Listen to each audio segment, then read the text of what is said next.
le 1er octobre, une brise automnale rafraîchissante emplissait l'air. C'était l'automne, ma saison préférée. C'était notre premier automne avec Carter, mon petit ami, dans notre nouvelle maison. Je voulais le surprendre en décorant notre chez-nous avec des décorations d'automne et d'Halloween avant son retour du travail. Je pensais que ce serait une attention charmante. J'ai déniché quelques trésors dans un magasin Marshalls voisin et d'autres boutiques, et j'ai également exploré diverses applications et sites web, en particulier Facebook Marketplace. J'ai simplement tapé « décoration d'automne » et une annonce a particulièrement attiré mon attention. Sur une annonce en ligne, une image attire l'attention. Un grand conteneur en plastique vert, débordant d'ornements automnaux. La curiosité piquée. Un clic révèle les détails de l'offre. Liquidation totale. Tout le contenu du bac thématique à prix cassé. 20$ seulement pour un trésor de décoration d'automne, une aubaine. L'annonceur précise également qu'il vide sa maison et propose d'autres articles à la vente, invitant à consulter son profil. Un clic supplémentaire dévoile un inventaire disparate.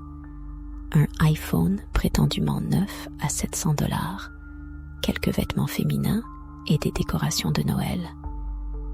D'autres objets encore, mais l'exploration s'arrête là. Son profil était discret, presque effacé. Tout était verrouillé, son nom, Cody, et sa photo de profil ne montrait qu'une casquette de camionneur grise, dissimulant son visage sous son bord. La photo de couverture était un cliché flou d'un lac indistinct. Intrigué, je lui envoyai un message, auquel il répondit sur le champ. Je lui demandai quel genre de décoration se trouvait dans le conteneur. Il répondit qu'il y avait de tout. Vaisselle, décoration d'extérieur, etc. L'excitation me gagna, et je lui proposai de passer aujourd'hui même, si cela lui convenait. Il confirma qu'il serait disponible plus tard, vers 21h, à son retour du travail. Il m'avait envoyé une adresse. Par curiosité, j'ai consulté l'adresse sur Google Maps Street View. Le quartier laissait franchement à désirer, mais la maison, elle, ne semblait pas avoir d'histoire particulière. 2 voitures garées devant, une pelouse bien entretenue. Tout à fait banal. J'ai donc accepté le rendez-vous. Par prudence, j'ai demandé à mon amie Sally de m'accompagner. Je suis allée chercher Sally à l'autre bout de la ville. Et ensemble, nous avons pris la route pour la maison de ce fameux Cody. Après une demi-heure de route, Sally et moi avons profité du trajet pour rattraper le temps perdu.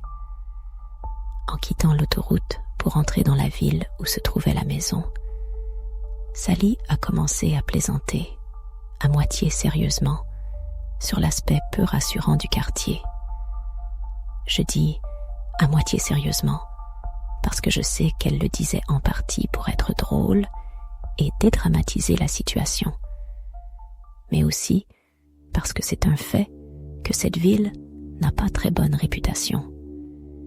Il faisait nuit noire, alors, honnêtement, nous n'avons pas vu grand-chose à part les lampadaires, les feux de circulation et quelques devantures de magasins. En approchant, j'ai vu l'écran de mon téléphone s'allumer lorsqu'il s'est mis à vibrer dans le porte-gobelet de ma voiture. Au feu suivant, j'ai vérifié mon téléphone et j'ai vu que c'était des messages de Cody sur Messenger. Arrivé à destination, il avait dit de simplement entrer. J'ai partagé le message avec Sally, qui, interloquée, s'est exclamée « Mais qu'est-ce que c'est que ça ?» Nous étions d'accord. L'invitation était pour le moins troublante. Décision fut prise de sonner, par politesse et prudence. nous nous sommes garés devant la maison. Étonnamment, l'allée était vide.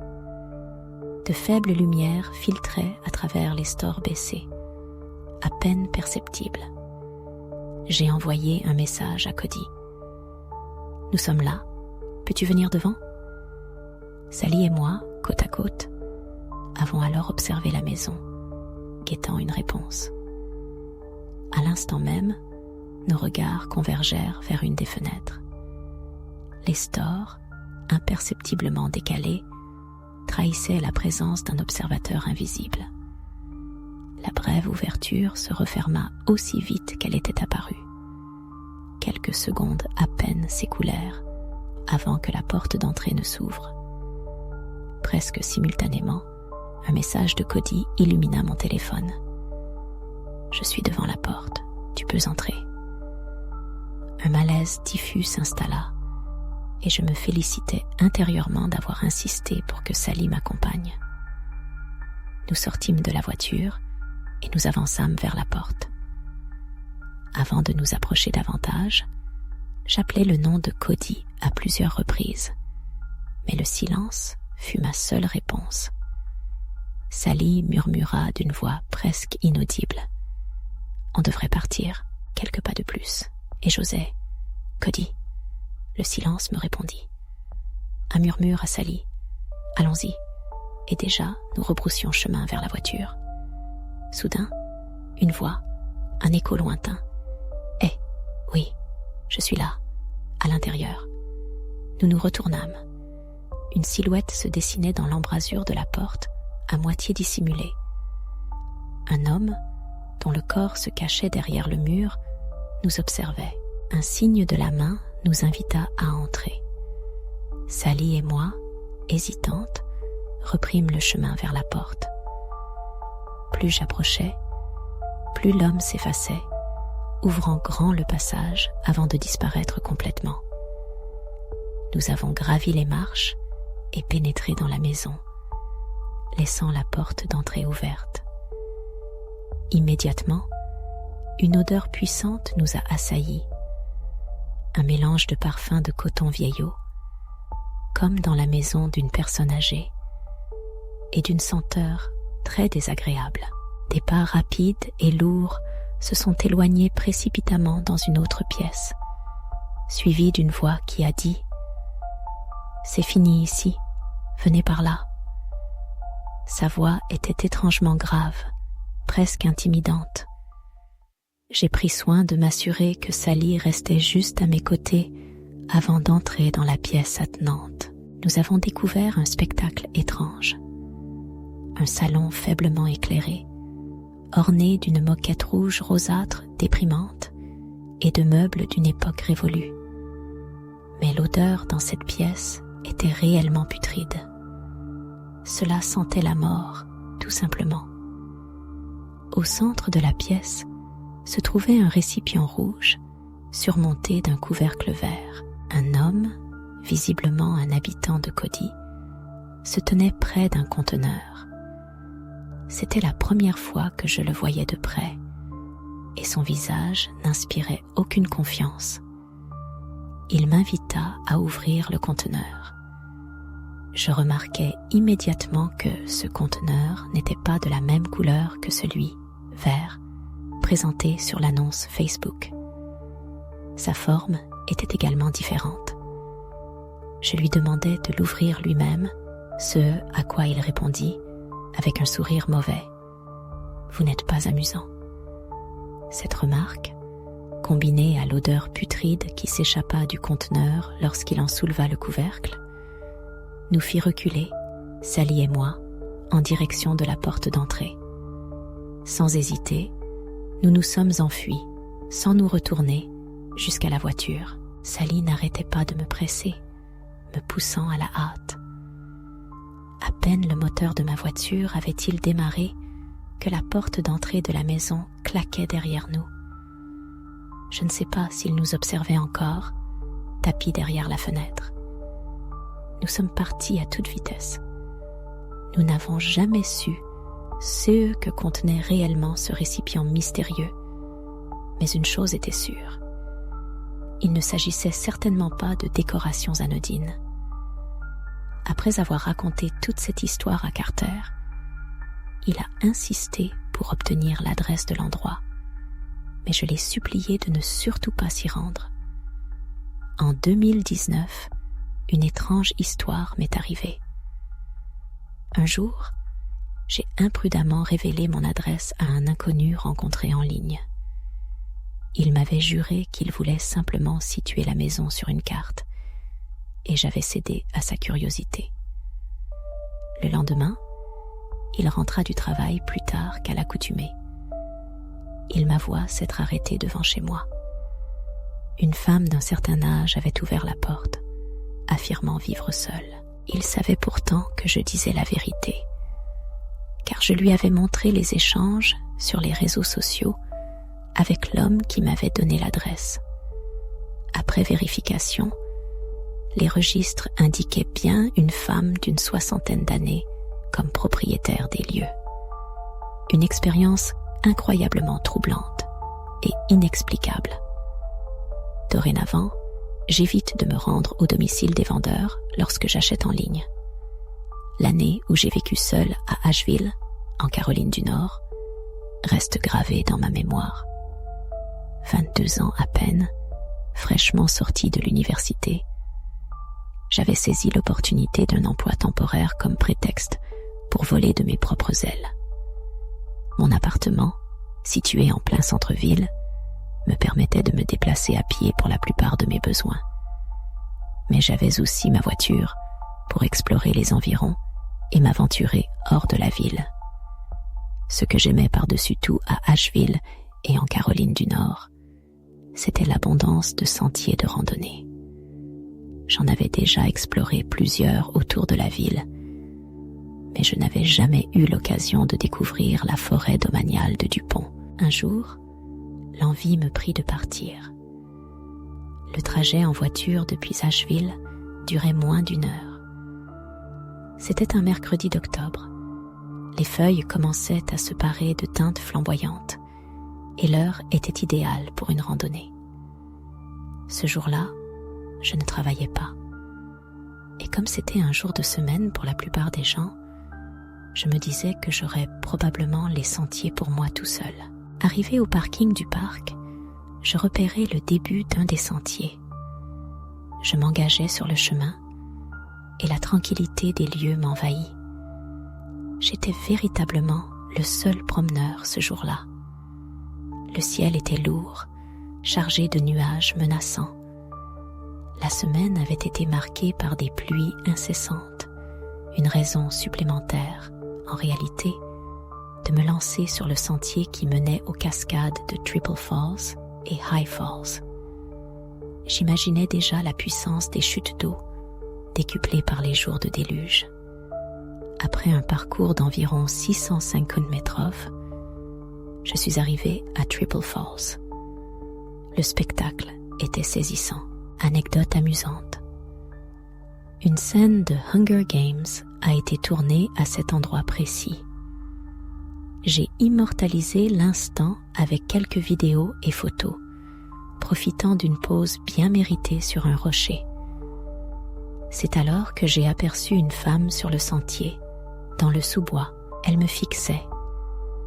J'ai levé la main pour la saluer, par pure politesse. Elle se retourna simplement et s'enfonça lentement dans les bois, jusqu'à disparaître à ma vue. Sur le moment, je n'y prêtais pas plus d'attention que cela. Je venais à peine de commencer ma randonnée, et l'envie de me reposer ne me tenaillait pas encore. Je me relevai donc et repris le sentier. L'idée de grimper le long des roches glissantes de la cascade ne me tentait guère. Je continuai donc mon ascension, atteignant finalement le point culminant des chutes, connu sous le nom de Haute Chute. J'ai pris d'autres photos et vidéos, puis me suis posé un instant sur une pierre sèche. Soudain, une sensation étrange m'a envahi lorsque j'ai aperçu cette femme, de nouveau, près du sentier. Elle me fixait intensément. Cette fois, je n'ai pas esquissé de signe de la main. Au lieu de cela, j'ai baissé les yeux vers mon téléphone, feignant l'indifférence. Mais la curiosité a été plus forte. Après une dizaine de secondes, j'ai levé les yeux. Elle avait disparu. Selon toute vraisemblance, elle devait avoir une 50aine d'années. Elle avait les cheveux courts, d'un blond grisonnant, du moins de ce E que je pouvais distinguer de loin. Impossible de dire avec certitude, la distance faussant ma perception. Je n'ai pas vu quelle direction elle avait prise, mais instinctivement, je savais que je devais aller à l'opposé. J'ai repris ma marche, suivant le sentier, jusqu'à ce que j'arrive à un autre point d'intérêt, le pont couvert. Je me suis arrêtée à nouveau pour capturer la beauté des lieux en vidéo et en quelques photos. Après avoir bu une gorgée d'eau, j'ai jeté un coup d'œil vers l'extrémité du pont, du côté d'où je venais. Et là, je l'ai vue, cette femme. Je jure que je ne l'avais pas remarquée avant de commencer à filmer et à photographier. Personne ne foulait le pavé derrière moi, silencieux comme une ombre. Soudain, son regard se planta de nouveau sur moi, un reproche muet dans le bleu de ses yeux. L'irritation monta en moi. Je me dirigeai vers elle, prêt à rompre le silence d'un « Excusez-moi, madame ». Mais d'un brusque mouvement, elle pivota, s'éloignant à une vitesse déconcertante pour une personne de son âge. Un bref éclair de doute me traversa l'esprit. Peut-être avait-elle besoin d'aide, un handicap invisible. Mais la paresse l'emporta sur la compassion, et je restai immobile, cloué au sol. J'appuyais mon dos contre la rambarde du pont, observant l'eau sombrer Vnitsu, avant de finalement rebrousser chemin, laissant derrière moi cette énigme silencieuse. Après 45 minutes de marche, il me restait autant de temps pour rejoindre la voiture. En redescendant le sentier, là où cette femme avait disparu, je croisai une jeune femme promenant son chien. Je l'interpellai pour savoir si elle avait croisé une dame d'un certain âge. Elle répondit par la négative. Pour engager la conversation, je lui racontai comment cette femme surgissait de nulle part, me fixait intensément, puis s'éloignait sans mot dire. Elle éclata de rire, trouvant l'histoire vraiment étrange. Ne voulant pas abuser de son temps, après un dernier rire partagé, je repris ma descente. Tout le long du chemin, une certaine paranoïa s'installa. J'avais l'impression que cette femme pouvait surgir à nouveau, tapie dans l'ombre. Mais le reste du trajet se déroula sans incident. Je croisai une autre personne qui me gratifia d'un sourire amical et d'un signe de tête. Ce jour-là, regagnant ma voiture sans être inquiété, je retrouvai plus tard une jeune femme pour un rendez-vous. Nous allâmes dans notre bar favori pour déguster des bières épicées à la citrouille tout en suivant un match de baseball. Je lui racontai alors ma rencontre sur le sentier et, honnêtement, le récit l'amusa beaucoup, car la situation prêtait à sourire. Après cela, je rentrai chez moi.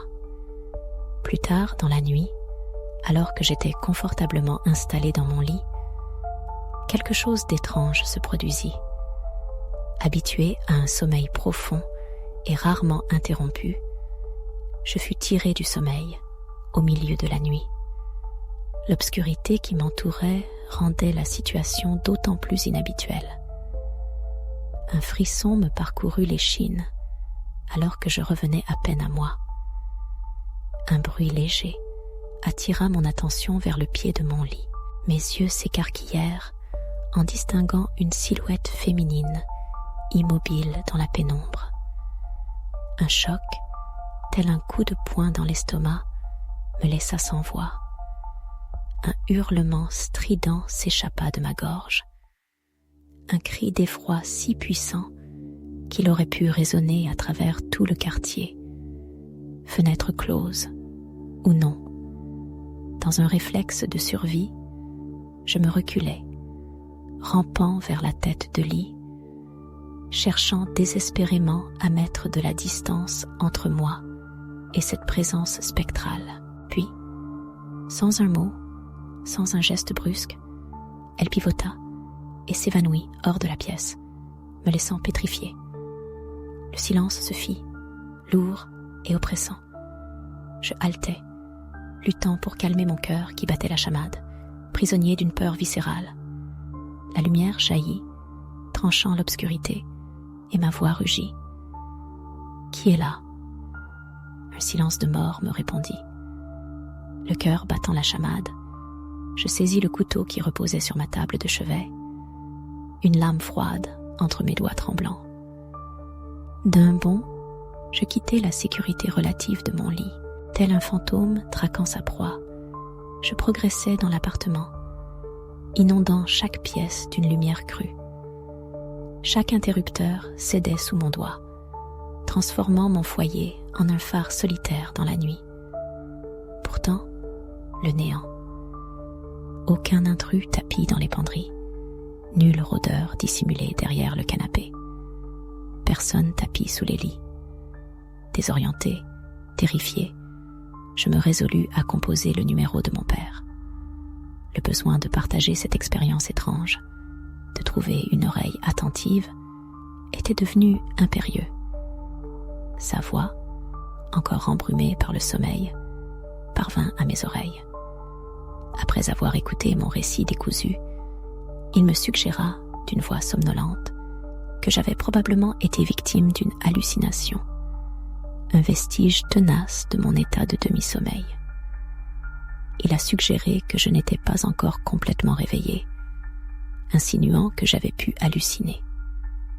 Au fond, je savais qu'il avait probablement raison, mais cela ne diminuait en rien l'aspect réel et terrifiant de l'image. Alors, je lui ai parlé de la femme aperçue au parc et de la troublante ressemblance entre cette silhouette et l'apparition près de mon lit.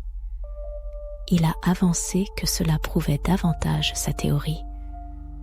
Mon cerveau avait simplement puisé dans une image familière de la journée. D'une manière ou d'une autre, j'ai réussi à me rendormir cette nuit-là, après avoir barricadé ma porte avec ma commode, juste au cas où. Ce n'est que 2 jours plus tard que j'ai appris de ma mère le décès de sa sœur, en Allemagne. Je n'avais jamais rencontré ma tante. Elle était pratiquement brouillée avec ma mère et n'avait pas quitté l'Allemagne depuis plus de 25 ans. Le voyage de ma mère et de mon oncle en Allemagne pour les funérailles a été un choc. Mais ce n'est qu'au retour de ma mère, en voyant la carte de prière avec le visage de ma tante, que l'émoi m'a véritablement saisi. La ressemblance frappante avec la femme aperçue sur le sentier. Ce jour-là, celle qui avait même hanté mes nuits, était indéniable. Un frisson me parcourut l'échine. Cette coïncidence troublante a ébranlé toute ma famille, d'autant plus que j'avais partagé mes visions avec mon père avant même l'annonce du décès. Bien que baptisé catholique, je n'ai jamais été un fervent pratiquant après ma confirmation. Cependant, cette expérience me donne froid dans le dos et remet en question mes convictions les plus profondes. Suis-je dans l'erreur ? Peut-être. En tout cas, je suis plongée dans un profond désarroi.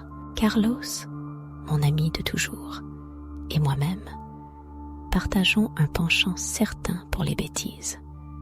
Nos chemins se sont croisés alors que nous n'avions que 10 ans. Une amitié qui s'est renforcée avec le temps. 21 ans plus tard, nous avons franchi une nouvelle étape en devenant colocataires. Brunswick, en Géorgie, notre ville natale, un lieu tranquille avec ses charmes et ses défauts, mais globalement agréable pour grandir. Cependant, l'ennui a commencé à pointer le bout de son nez avec l'entrée dans notre vingtaine. Mais ceci est une autre histoire. Une étrange demeure se dressait, solitaire, au milieu de notre petite ville. Son architecture, d'un autre siècle, jurait avec les constructions environnantes. Abandonnée depuis longtemps, elle nourrissait nos imaginations juvéniles et celles de nos amis. Nous brodions sans cesse des récits sur son passé mystérieux. Nous étions en plein mois d'octobre, l'atmosphère vibrante de l'excitation d'Halloween. Les activités thématiques battaient leur plein. Maison hantée, labyrinthe de maïs. L'idée nous vint, un vendredi soir, de pénétrer dans cette maison abandonnée pour l'explorer. Après le travail, nous nous sommes munis de battes de baseball. Avons fait une halte rapide pour acheter de la nourriture et quelques bières, puis avons pris la route. Nous nous sommes garés à bonne distance, soucieux de ne pas éveiller les soupçons. Les propriétés du quartier étaient vastes, ce qui diminuait les risques d'être surpris à rôder. 2 bières, chacune, glissèrent dans nos sacs à dos. Une précaution peut-être inutile, mais qui sait? Par réflexe, nous avons aussi fourré nos battes de baseball dans les poches latérales. Pour ne pas éveiller les soupçons, nous avons arpenté la rue silencieusement, nos murmures à peine audibles dans la nuit. L'idée était de ne pas attirer l'attention avec des battes à la main à une heure pareille. Moins de 5 minutes suffirent pour atteindre la maison. L'obscurité régnait en maître de ce côté de la rue, car aucune lumière ne filtrait ni de cette demeure, ni de celle d'en face. L'absence de lampadaire accentuait encore cette impression de noir profond. La moindre lueur aurait dû provenir des rares fenêtres éclairées au loin. À partir de là, nous sortîmes nos lampes de poche.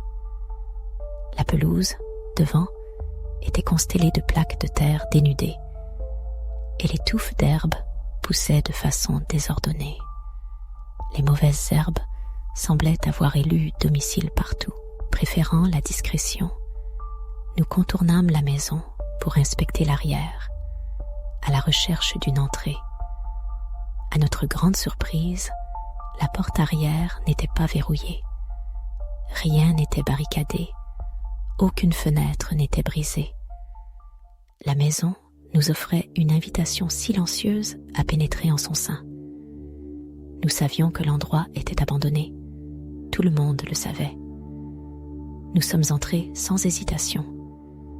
Sans nos lampes torches, il aurait été impossible de s'orienter. La demeure, plus vaste que certaines maisons voisines, semblait pourtant étrangement exiguë à l'intérieur. Une multitude de pièces, certes, mais de taille réduite, donnant à l'ensemble un aspect labyrinthique. Carlos s'éloigna, me laissant seul dans le silence de la pièce. Sa voix parvint, étouffée, d'une autre salle. « Hé, il y a encore des meubles partout, tu vois ?» Je lui répondis, l'écho de mes pas résonnant dans le vide. « Oui, on dirait que cet endroit a été abandonné à la hâte. Tout ici respirait l'ancien, évoquant les meubles oubliés de la maison de ma grand-mère. Je continuai mon exploration du rez-de-chaussée, jusqu'à déboucher sur un étroit corridor bordé de portes. Des portes qui menaient à des chambres. Poussant l'une d'elles, je découvris un espace incroyablement exigu. Un lit, occupant 80% de la surface, dominait la pièce, la rendant presque impraticable. J'ai fouillé quelques tiroirs de la commode, mais il semblait que tout avait déjà été examiné. Même chose pour le placard. À part ces vieux meubles, tout ce qui restait ne ressemblait qu'à des détritus. J'ai entendu Carlos annoncer qu'il montait à l'étage. J'ai acquiescé d'un simple « d'accord ». Nous parlions à un volume juste suffisant pour que chacun puisse entendre l'autre. Après avoir inspecté l'autre chambre du rez-de-chaussée, tout aussi exiguë, je suis retournée dans le couloir. Je n'hésitais pas et me lançais à la découverte de ceux qui se cachaient en bas. Un escalier étroit s'offrait à moi, menant vers les profondeurs insondables du sous-sol. Chaque marche gémissait sous mon poids, un concert de craquements sinistres accompagnant ma descente. Arrivé à mi-chemin, une lueur ténue se manifesta. J'éteignis ma lampe de poche et constatai que cette faible lumière persistait, émanant des entrailles obscures du sous-sol. J'aurais dû faire demi-tour à cet instant précis, comme n'importe qui d'autre l'aurait fait. Mais non, je suis du genre à faire des bêtises. Probablement le genre à mourir en premier dans un film d'horreur. J'ai continué à descendre l'escalier, lampe de poche éteinte. Une fois en bas, mon regard a parcouru les murs, discernant vaguement l'espace séparant les marches du reste de la cave. C'est alors que j'ai perçu une faible lueur éclairant la pièce. 2 grandes bougies trônaient sur une table. Mais ce n'était pas ce qui a immédiatement attiré mon attention. Ce qui a capté mon regard, c'était l'objet à côté. Une sorte de rocking chair se balançant doucement. Quelqu'un était assis dessus, dos à l'escalier. Tout ce que je pouvais distinguer était une main posée sur l'un des accoudoirs. L'impératif de fuir me vrillait les entrailles. Je repris l'ascension de l'escalier, chaque craquement me crispant d'effroi. À mi-chemin, la faible lueur des bougies en bas persistait. Redoublant de prudence, je continuai. Presque arrivé en haut, une marche gémit plus fort que les autres. Un instant, figé, les dents serrées, je retins mon souffle. Puis, surmontant les dernières marches, j'atteignis enfin le palier. Je me suis retournée pour refermer la porte, mais j'ai remarqué que l'obscurité y régnait désormais. L'idée que les bougies aient été éteintes m'a donné un frisson dans le dos. Silencieusement, j'ai refermé la porte, puis j'ai avancé à pas de loup dans ce dédale exigu qu'était la maison, jusqu'à trouver l'escalier menant à l'étage. Au pied des marches, je me suis arrêtée et j'ai appelé Carlos à voix basse. Aucune réponse. J'ai soupiré et commencé à gravir les marches en silence, répétant le nom de Carlos. Toujours pas de réponse. J'ai dû gravir tous les échelons jusqu'au sommet de l'escalier, répétant son nom à voix haute, mais il restait sourd à mes appels. Alors, d'une voix ferme, j'ai lâché. Si tu essaies de m'effrayer, arrête tes enfantillages. Ces paroles ont à peine Kitloshi bien prononcé que j'ai ajouté, le ton grave. Il y a quelqu'un au sous-sol. Il faut qu'on parte d'ici. Ces mots ont eu l'effet d'un électrochoc. Il a surgi d'une pièce obscure, les traits tirés, me demandant si j'étais sérieux. Je lui ai répondu que je lui expliquerais toute une fois dehors, mais que je ne plaisantais pas le moins du monde. Sans attendre, il m'a emboîté le pas et nous avons dévalé les marches ensemble. À ce moment-là, l'idée d'être discret m'importait peu. Mon unique obsession était de fuir cette maison le plus rapidement possible. Alors que nous nous dirigions vers la porte arrière par laquelle nous étions entrés, en passant devant le couloir menant à la cave, une silhouette masculine se dressa devant la porte. L'heure de la discrétion était révolue. Je ne cessais de répéter « Vas-y, vas-y », tandis que nous détalions à l'extérieur, courant à perdre haleine vers ma voiture. En à peine une demi-minute, nous atteignîmes le véhicule. J'étais déjà essoufflée, le souffle coupé par cette course effrénée. Je fis une marche arrière pour sortir de cette rue et pris la route du retour. Ce fut durant ce trajet que je lui expliquai en détail ce que j'avais vu. Carlos n'arrêtait pas de répéter, incrédule. Mais qu'est-ce que c'est que ça? Face à tout ce que je racontais, il était aussi stupéfait que moi. Alors, non, je ne crois pas que quiconque habitait légalement cette maison, mais je suis persuadée que quelqu'un squattait là, tapi dans le sous-sol. Qui était-ce? Franchement, peu importe, je n'ai jamais remis les pieds dans les environs de cette rue depuis.